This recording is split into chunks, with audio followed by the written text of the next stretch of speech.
오늘 하나님 우리에게 주시는 말씀 갈라디아서 4장 12절로 20절 말씀 한 목소리로 같이 읽도록 합니다. 형제들아, 내가 너희와 같이 되었은즉 너희도 나와 같이 되기를 구하노라. 너희가 내게 해롭게 하지 아니하였느니라. 내가 처음에 육체의 약함으로 말미암아 너희에게 복음을 전한 것을 너희가 아는 바라. 너희를 시험하는 것이 내 육체에 있을 때 이것을 너희가 업신여기지도 아니하며 버리지도 아니하고 오직 나를 하나님의 천사와 같이 또는 그리스도 예수와 같이 영접하였도다. 너희의 복이 지금 어디 있느냐? 내가 너희에게 증언하노니 너희가 할 수만 있었더라면 너희의 눈이라도 빼어 나에게 주었으리라. 그런즉 내가 너희에게 참된 말을 함으로 원수가 되었느냐? 그들이 너희에게 대하여 열심내는 것은 좋은 뜻이 아니요 오직 너희를 이간시켜 너희로 그들에게 대하여 열심을 내게 하려 함이라. 좋은 일에 대하여 열심으로 사모함을 받으면 내가 너희를 대하였을 때뿐 아니라 언제든지 좋으니라. 나의 자녀들아, 너희 속에 그리스도의 형상을 이루기까지 다시 너희를 위하여 해산하는 수고를 하노니 내가 이제라도 너희와 함께 있어 내 언성을 높이려 함은 너희에 대하여 의혹이 있음이라. 아멘. 살아계신 하나님 말씀입니다. 오늘 이 말씀으로 갈라디아서 강의 11번째 안타까운 마음으로라는 제목으로 하나님 말씀을 증거하려고 합니다. 한국에서 미니 총선이다 그랬던 15명의 국회의원을 뽑는 선거가 끝나고 결과가 발표가 됐어요. 처음에는 여당이 새누리당이죠. 새누리당이 다 세자가 들어가고 머리가 나쁜 사람들이 모여서 그런지 다 전부 다 세자가 들어가서 새누리당이 어렵겠다. 새정치연합이 정말 이번에는 뭐가 되겠다 이랬는데 시간이 흐르고 이상하게 뭐가 바뀌고 이러더니 결국은 11대 4로 야당이 참패를 했어요. 근데 제가 그걸 보면서 한국의 신문이 조선동아중앙 이걸 보수신문의 대표로 얘기하거든요. 그리고 요즘은 굉장히 비판적으로 쓰고 있습니다만 한국일보 조금 약간 비판적인 성향을 갖고 있지만 한겨레나 경향신문 지극히 진보적인 그런 성향을 갖고 있는 아주 완전히 대별이 되거든요. 근데 여러분 아세요? 진보적인 신문 온통 나라가 다 대통령을 반대하고 뭐 여당을 반대하고 전부 다 나라가 다 막 이런 것 같고 전부 다 진보적인 성향을 갖는 것 같은데 조선일보, 중앙일보, 동아일보가 훨씬 많이 팔린다는 거예요. 그러니까 한겨레 신문이나 경향신문이 절대로 따라갈 수 없습니다. 이 신문을. 진보를 운동하고 데모하고 반대하고 그러는 사람들이 그렇게 많은 것 같은데 왜 한겨레 신문이나 경향신문이 이렇게 반팔리느냐는 거예요. 근데 어떤 젊은 미국에 있는 아마 유학와 있는 분인 것 같은데 그분이 그런 글을 썼더라고요. 한번 볼 게 있다는 거예요. 조선일보는 진보주의인 사람도 정치적인 성향은 진보지만 그 안에 담겨있는 많은 내용들이 있다는 거예요. 문화나 연예나 이런 것들을 볼 때 한겨레나 경향신문이 도저히 따라갈 수 없는 것들이 그 안에 많이 있다는 거예요. 왜냐하면 조선일보나 중앙일보나 동아일보는 기자들이 훨씬 많습니다. 그리고 기자들 월급이 거의 2배 가까이 차이가 난다고 해요. 그분 분석에 의하면.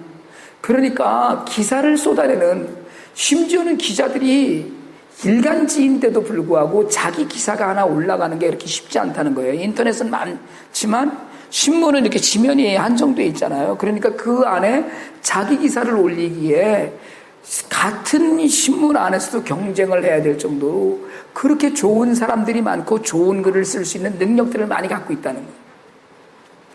근데 이 진보적인 성향의 신문에는 일단 돈도 없고 기자 수도 훨씬 적고 그러다 보니까 읽을 게 없다는 거예요. 대통령 잘못한다, 여당 잘못하고 있다, 북한 도와줘야 된다, 이런 것들을 쭉 넘어가면 그 다음 페이지에는 읽을 게 없는 거라는 거예요. 제가 오늘 선거 결과를 이렇게 보면서 왜 이렇게 죽을 썼을까? 박근혜 대통령하고 여당이 지금 뭐 정부가 지금 잘하고 있다는 이야기를 들을 일이 전혀 없거든요. 없잖아요. 세월호는 제가 지지난주에도 한번 그런 말씀 드렸는데 수요일 날 유병원이 문제가 아닙니다. 세월호의 가장 근본적인 문제는 나라에서 정부에서 대처를 너무 늦게 해서 배가 뒤집히는 동안에 살려내지 못하는 거예요. 사실은 문제가. 그게 제일 큰, 물론 가장 큰 문제의 시작은 그렇게 배가 넘어가도록 거기다가 돈을 벌려고 증축하고 마음대로 물 빼서 더 많이 싣고 했던 그런 나쁜 사람들이 있었던 거지만 그게 넘어가고 구조하고 이러는 문제에 있어서는 정부의 무능함과 그 대책 없음이 있었는데 그런 일 있죠. 세상에 국무총리가 두 사람이 나왔다가 두 사람 다 청문회장에 서보지도 못하고선 그만두고 결국은 사표냈던 분이 다시 하잖아요. 장관은 어떻습니까?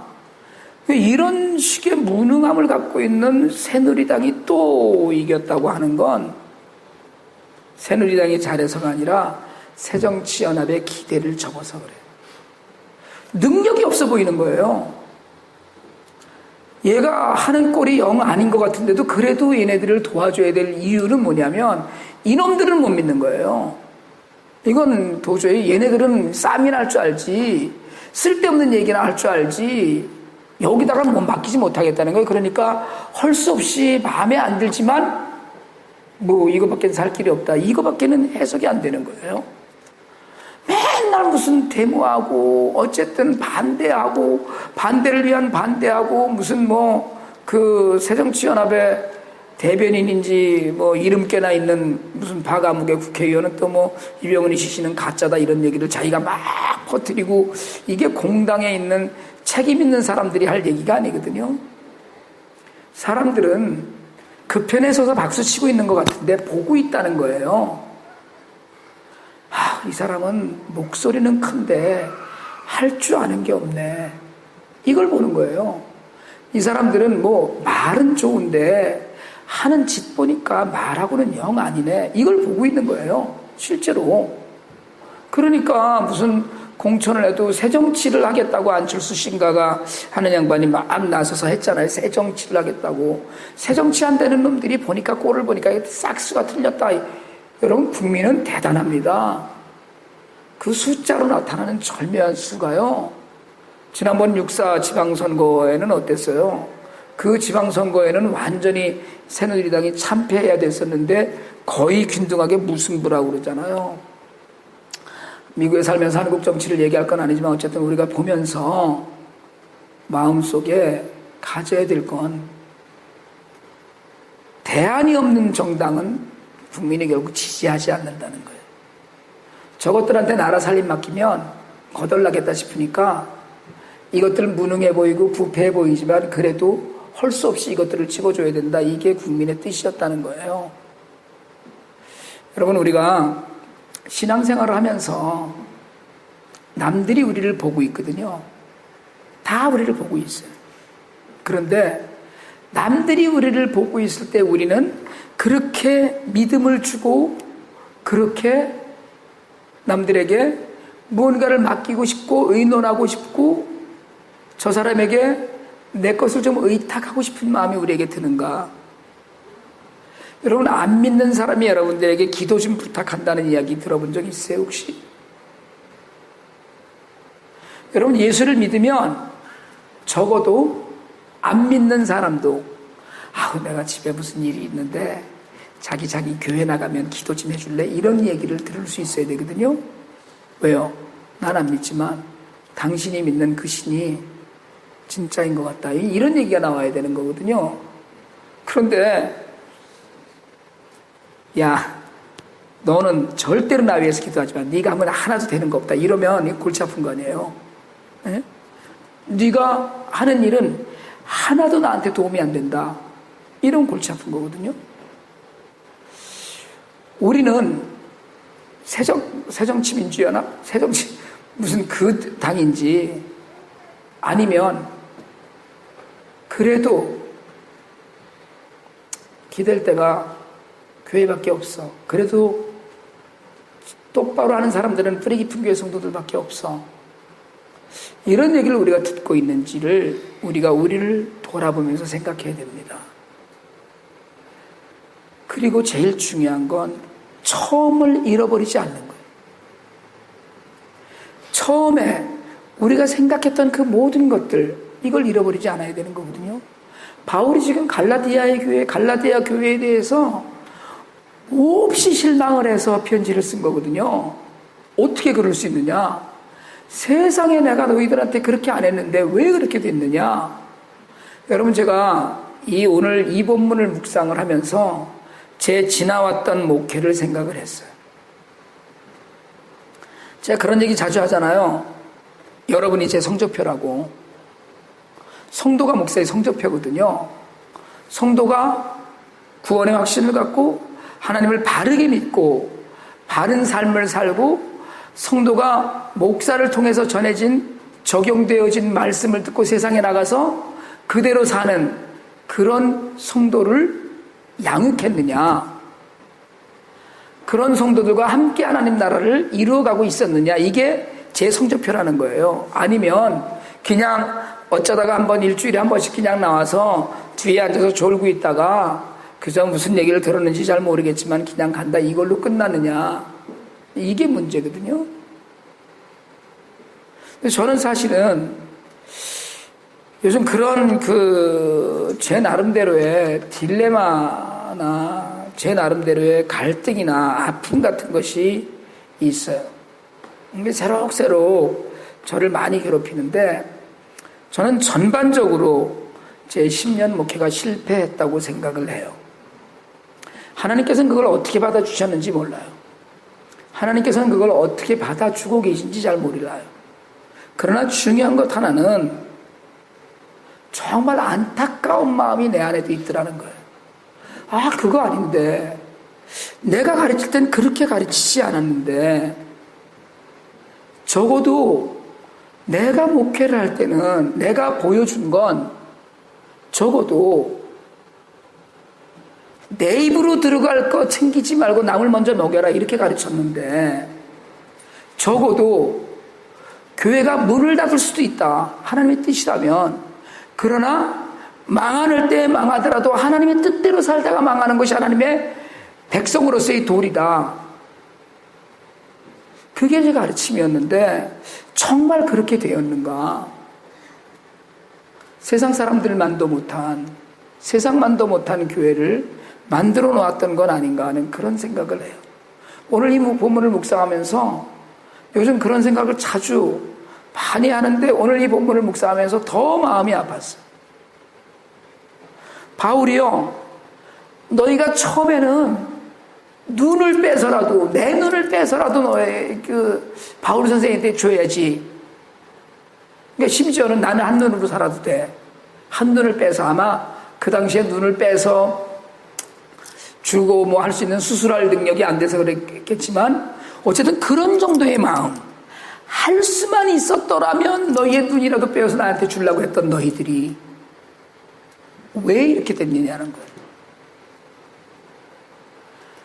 오늘 본문에 내가 처음에 육체의 약함으로 말미암아 너희에게 복음을 전했다는 이야기를 하는 것을 두고, 바울이 1차 전도 여행 때 몸에 어딘가가 좋지 않았기 때문에 요양차 갈라디아 지역에 갔던 것 아니냐, 이렇게 생각을 많이 해요. 그런데 그 병을 오늘 14절에는 보니까 내 육체에 너희를 시험하는 것이 내 육체에 있으되 이것을 너희가 업신여기지도 아니하고 버리지도 아니하고 이랬거든요. 그러니까 너희를 시험하는 것이 내 육체. 그래서 바울이 육체의 가시를 이야기할 때 그걸 간질병이었다, 이렇게 해석하는 분들도 상당히 많습니다. 간질병이라는 거예요. 그러니까 설교를 하다가 갑자기 쓰러져 갖고 거품 물고 이러기를 반복했지 않겠느냐, 이런 이야기를 해요. 너희를 시험하는 것. 적어도 그 정도 되니까 웬만하면 시험 든다는 거예요. 아니, 세상에 죽은 사람도 이렇게 세우고 그저 무슨 병든 자가 가서 수건만 얹어도 일어난다는 양반이 왜 자기 병은 못 고쳐? 라고 시험 들을 수 있었다는 거예요. 그런데 너희를 시험하는 그 내 육체에 있는 것이 있었는데 너희가 업신여기지도 아니하고 버리지도 아니하고 그렇게 업신여기지 않았다는 거예요. 아니 왜 저는 잘못하면서 그딴 소리를 내? 예? 지 꼬라지는 그건데 왜 우리한테 이렇게 하라고 그래? 이러지 않았다는 거예요. 오히려 하나님의 천사와 같이 또는 그리스도 예수와 같이 영접했다는 거예요. 바울 자신을. 언제요? 거기 있을 때 그렇게 했다는 거예요. 그러던 너희의 복이 지금 어디 있느냐라고 물어요. 내가 너희에게 증언하노니 할 수만 있다면. 그래서 요 구절에 와서는 바울이 심각한 안질을 앓고 있다는 건 아니냐 이렇게 얘기하는 사람들도 있어요. 왜냐하면 할 수 있다면 내 눈이라도 빼주겠다 이랬으니까. 그러니까 이럴 정도로 정말 모든 것 가운데 업신여기지도 않고 예수님 보듯이 그저 그냥 뭐 있으면 가져다 드리려고 그러고 섬기고 우리 그냥 바울 선생님 그냥 그 설교를 들으니까 제 마음이 뜨겁고 정말 오늘 우리 찬양했듯이 성령이 오셔서 정말 우리를 너무 이렇게 잘해 주시니까 우리가 너무 감사합니다라고 그랬었는데 오늘 반전이에요. 15절에 얘기해요. 너희의 복이 지금 어디 있느냐? 없다는 거예요.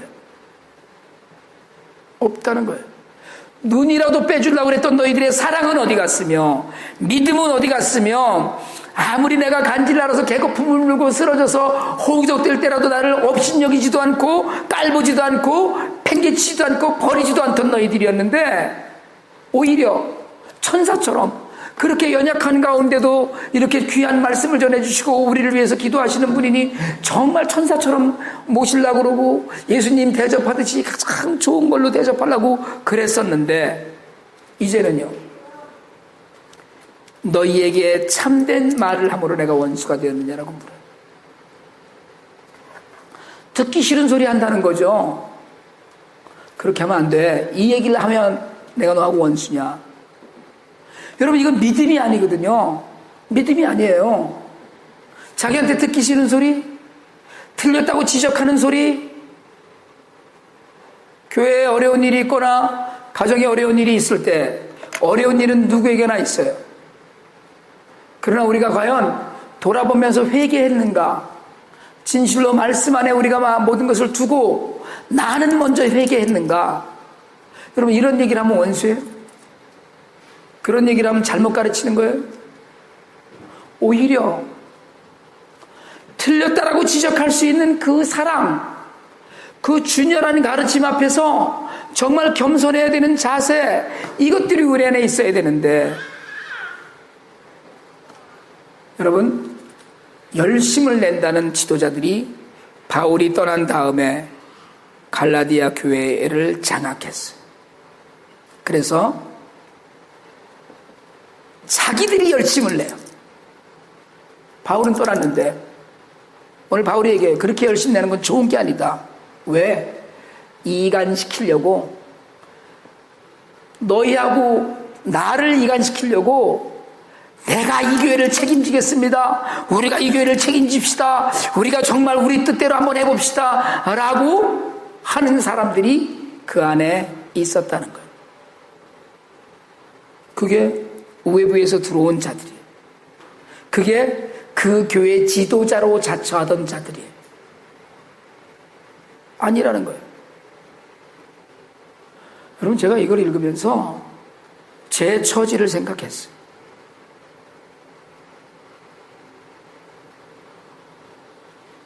여러분 하나님을 섬기고 사람을 섬기는 게 목사의 도리예요. 바울도 본을 보였고 베드로도 본을 보였어요. 교회를 떠났다고 그 교회의 새로운 지도자들이 떠나간 자와 남아있는 자들을 이간시키려고 열심을 내는 건 악한 일이라는 거예요. 악한 일이에요. 여러분 하나님의 말씀은 우리 삶에서 오늘 안타까움을 갖는 바울의 심정을 우리가 가지라고 가르칩니다. 그거 아니라는 거예요. 오늘 19절에 나의 자녀들아, 나의 자녀들아, 이때 이 자녀들아는 굉장히 친근한 말이에요. 아이고 내 새끼야, 이런 소리예요. 너희 속에 그리스도의 형상을 이루기까지 다시 너희를 위하여 해산하는 수고를 하노니. 여러분, 성도가 잘 되는 것, 목사의 오직 하나의 바람은 그거 하나밖에 없어요. 그래야만 돼요. 교회가 커지는 것, 커지면 좋겠어요. 그런데 교회가 많이 커져서 목사에게 돌아오는 유익이 뭐예요? 높아지니까? 아니, 교회가 커지고 돈이 많으면, 여러분 제가 솔직하게 말씀을 드릴까요? 교회가 커지고 돈이 많으면 모셔다가 설교를 들으려고 하는 곳이 많아져요. 무슨 얘기인지 아시겠어요? 아무리 하나님 말씀을 잘 전하고 아무리 진실된 삶을 살아도 기독교 단체가 모이는 곳에서 그 사람을 데려가지 않아요. 왜요? 교회가 커야 돼. 그러니까 큰 교회, 사람이 많이 모이는 교회, 돈이 많은 교회의 목사님이 먼저 초청을 받아요. 나는 나를 초청 안 해줘서가 아니라, 저는요, 이날 이때까지 기독교의 모든 큰 이름을 건 집회에 모신 강사들 중에 낙도에서 정말 무지렁이로 할머니들만 모시고 사역하는 목사님을 본 적이 없어요. 본 적 있어요, 혹시? 뉴욕에 있는 할렐루야 대회에 저기 어디 정말 이름도 없는 오지에 들어가서 목회하는 그런 목사님을 모셔본 걸 난 보지 못했어. 교회도 하나님을 섬기는 사람들도 규모를 생각해요. 커야 돼. 큰 교회, 사람이 많이 모이고 돈이 많은 교회의 목사님이라야지 훌륭하다고 생각을 해요. 그게 판단 기준이에요. 말씀을 아무리 잘 전해도 소용이 없어요. 미국 안에도 그 동네 인근의 전체 교민 수가 80명도 안 되는 동네가 굉장히 많습니다. 그런데도 교회는 있어요. 그런데 교인 몇 명이나 모이겠어요? 많이 모여야 40명 모인다 그러더라고요. 20 몇 명 모이고, 제가 그랜래피츠의 그 근처에 있는 동네 한 군데 전체 교민 수가 100명이 채 안 되는데 교인 수가 한 25명에 출석 교인이 한 60, 70명 된대요. 어떻게 그러냐고 그랬더니 나머지 한 40명은 교인 아니래요. 그래서 그분들은 자기들이 안다고 그러더라고요. 공동오해합니다. 그럼 그분들은 그냥 내려가서 아래 내려가서 자기들끼리 먼저 친교하고 있는데, 예배는 그냥 교회 와서 예배 같이 드려요. 근데 난 교인 아니라는 거예요. 왜? 갈 데가 없으니까. 그냥 온통 옥수수 바치고 1년 내내 웬만하면 한 5, 6개월 눈으로 다 덮여있고 이런 지역이니까 갈 데도 없고 만날 사람도 없으니까 그저 그냥 교회 나가자. 믿음 갖고 나오는 게 아니라는 거예요.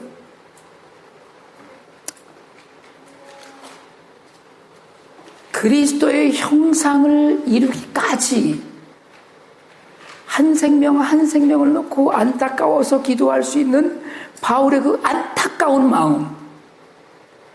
여러분, 이 안타까운 마음으로 목회하고, 이 안타까운 마음으로 신앙생활하고, 이 안타까운 마음으로 내 옆에 앉아있는 성도를 돌아볼 수 있길 바랍니다. 이 안타까움으로 교회를 생각해도 안타깝고, 내가 정말 안 믿는 사람, 내 주변에서 같이 일을 하는 사람을 봐도 안타깝고, 내 주변에서 친하게 지내는 사람을 봐도 안타까운 것, 이게 정상적인 거예요. 그게 정상적이에요. 늘 말씀드리지만 모든 이들이 불쌍한 거예요. 돈이 많은 사람을 봐도 불쌍하게 보여요. 정말 불쌍하게 보여요. 저거 다 소용없는데, 쓸데없는데. 네? 자식이 잘 된 사람 봐도 불쌍해 보여요. 그 자식 위해서 희생을 했던 그 많은 세월 자식이 몰라주거든요. 네? 여러분, 안 불쌍한 사람이 이 땅에 어디 있어요? 안 불쌍하다고 얘기할 수 있는 사람은 예수 안에서 참된 기쁨과 자유를 누리는 사람이에요. 남의 말에 오락가락 휘둘리지 않고 정말 자신들의 것을 위해서 바울을 배척하고 전임 목회자를 배척하고 할 수 있다면 정말 뭐래도 다 줄 것, 간슬개까지 다 빼줄 것 같은 사람들 사이를 이간질하고 떨어뜨려버리는, 이건 옳지 않은 거거든요. 그 모든 것이 불쌍해서 바울이 나의 자녀들아 다시 너희를 위하여 해산하는 수고, 생명을 낳는 수고를 하겠다는 거예요. 다시. 여러분, 오늘 이 말씀 안에서 우리가 정말 하나님이 우리에게 원하시는 바가 무엇인지를 한번 다시 돌아볼 수 있기를 원합니다. 첫 번째로는 우리가요, 아무리 시험이 들어도 흔들리지 않는 믿음과 복음을 지닐 수 있도록 지식에서 완전해야 된다는 거예요. 예수를 그냥 왔다 갔다 하는 걸로 믿지 않고 하나님을 아는 일, knowing God, 하나님을 아는 일, 그리고 하나님이 우리를 아시는 일, 내가 은혜 받은 것을 깨닫는 일, 이런 것에 우리가 꼭 붙어 있어야 된다. 그렇지 않으면 옳고 그름에 대한 판단력이 없어져서 누가 와서 아니야 그거 이러면 할례 안 받아도 돼. 바울이 자유하라고 그랬는데 아니야. 믿음에는 뭔가 something이 있어야 돼. 그 something이 할례 받는 거야. 받아야 돼. 그 말에 넘어가지 않는다는 거예요. 근데 지식이 없으니까 그런가? 이 얘기를 들을 땐 이렇게 해서 그런가? 저 얘기를 들을 땐 저래서 그런가? 귀가 왔다 갔다 하고요. 오락가락하고 이러다 보면 하나님 뜻대로 할 수 있는 것이 없다는 거예요. 결국은 넘쳐나는 거예요. 오늘 바울이 이야기합니다. 다시 이제라도 내가 정말 부드럽게 만나서 말을 할 수 있으면 좋겠다. 오늘 우리가 읽은 20절 너희에 대하여 의혹이 있음이라고 했던 이것을 표준 세번역은 여러분의 일을 어떻게 하면 좋을지 당황하고 있습니다라고 번역해놨어요. 여러분의 일을, 그렇게 개떡같은 믿음으로 돌아가는 여러분의 일을, 그렇게 복음적이지 않은 일로 돌아간 여러분의 일을, 이간질하는 자들 사이에서 정말 그것이 옳은 줄 알고 거기에 붙어있는 여러분의 일을, 그걸 어떻게 해야 좋을지 당황하고 있습니다가 바울이 오늘 마지막으로 하는 고백이에요. 표준세번역의 번역이에요. 여러분, 정말로 안타까운 마음으로 하나님의 복음을 지키는 일에 내 마음을 온전히 두시길 바랍니다. 옳지 않은 것에 동조하지 마세요. 틀린 것에 그럴 수 있지라고 고개를 끄덕이지 마세요. 안타까워요. 분명히 안타까운 일이에요. 그럼에도 불구하고 우리가 마음속에 품고 가야 될 일은 정말로 안타까운 마음의 사랑이에요. 다시 너희를 위하여 나의 자녀들아 해산하는 수고를 하노니. 제가 이 본문을 묵상하면서 정말 하나님이 주시는 동안에는 정말 해산하는 수고를 하듯이 기도하고 해산하는 수고를 하듯이 말씀을 준비하고 정말 성도 여러분을 위해서 애쓰고 힘써야 되겠다라는 각오를 다시 한번 했어요. 이 편지처럼 저도 여러분을 향해서, 그리고 여러분도 다른 이들을 향해서 이런 안타까움이 있기를 바랍니다. 정말 너희를 위해서 내가 수고를 아끼지 않겠다. 그래서 예수 안에서 누리는 기쁨과 자유를 우리가 함께 누리고 함께 갈 수 있게 되기를 주님의 이름으로 축원합니다.